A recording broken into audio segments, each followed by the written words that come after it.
Luis II publicó su libro Teología de la Liberación, respuesta al cardenal Ratzinger, porque se enojó muchísimo contra Ratzinger, porque Ratzinger, imagínense la emoción, Ratzinger, una gran potencia intelectual, como lo es todavía, respondiéndole a estos teólogos de la liberación. Y entonces el padre segundo, ¿dónde está su nombre? Juan Luis II se enoja mucho contra el cardenal y le da esa contestación: Teología de la Liberación, respuesta al cardenal Ratzinger. Luego dice: el 10 de mayo de 1986 fue asesinado por orden de un grupo de terratenientes el padre Jósimo Moraes Tavares, quien apoyaba activamente a la lucha de los trabajadores rurales.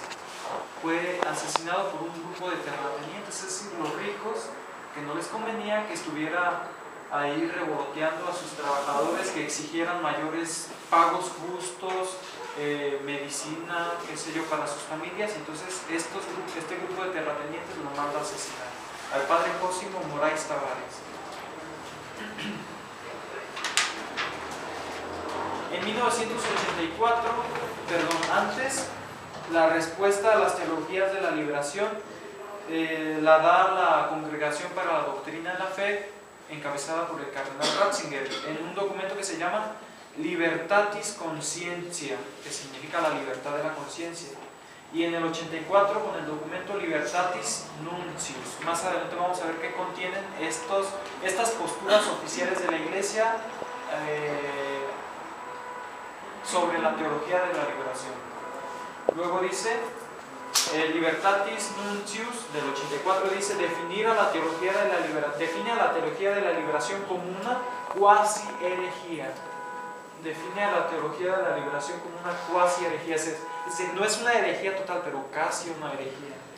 Luego en el 86 con el documento Libertatis Conscientias dice: fue una atenuación de la primera. Ya en la segunda publicación fue como más leve, más moderada.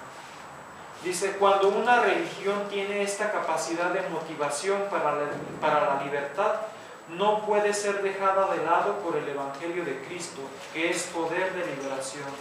¿Sí? Cuando la Iglesia de verdad lucha por la liberación de los oprimidos, de verdad es la Iglesia de Cristo. Luego dice: el Papa Juan Pablo II fortaleció la tendencia conservadora de la Iglesia Católica Latinoamericana, removiendo, como en Brasil, a casi todos los obispos que apoyaban a las comunidades eclesiales de base y a la teología de la liberación. Quitaba a estos y ponía a los de pensamiento más conservador. Dice: la UCA, que era la Universidad Centroamericana, dice: la UCA, dirigida por el padre Yacuría, era uno de los centros latinoamericanos más destacados de defensa de los derechos humanos y de la teología de la liberación. Ustedes saben que anteriormente las universidades tenían grande peso sobre la sociedad y sobre la política. Por eso muchas veces los presidentes o los que tenían el poder mandaban a matar también a los universitarios, como aquí en el caso de la matanza de los universitarios en el 68. Para que vean que las universidades tenían una grande influencia.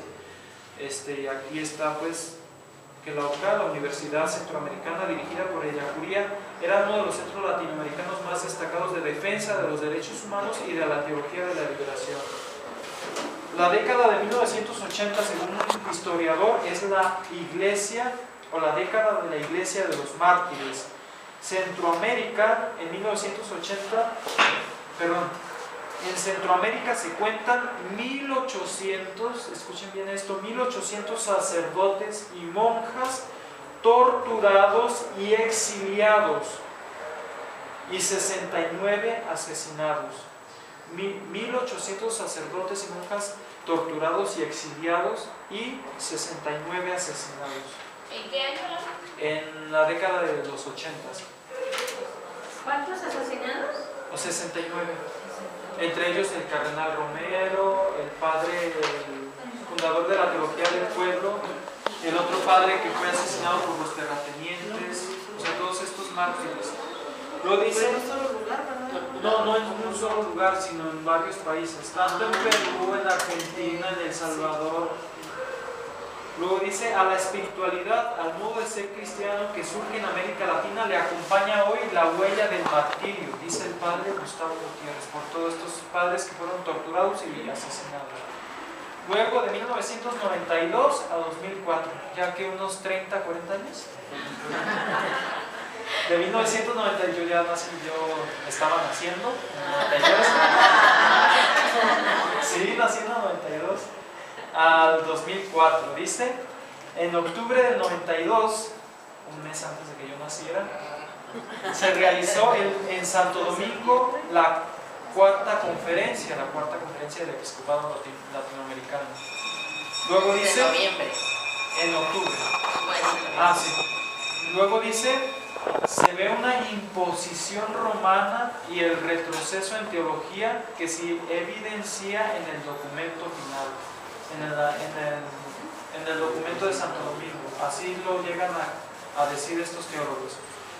Imposición romana y el retroceso en teología que se evidencia en el documento final, a comparación de cómo iba con Medellín, Puebla, bueno, primero Río de Janeiro, luego Medellín, luego Puebla, iba hacia arriba, luego ya Santo Domingo, como pico.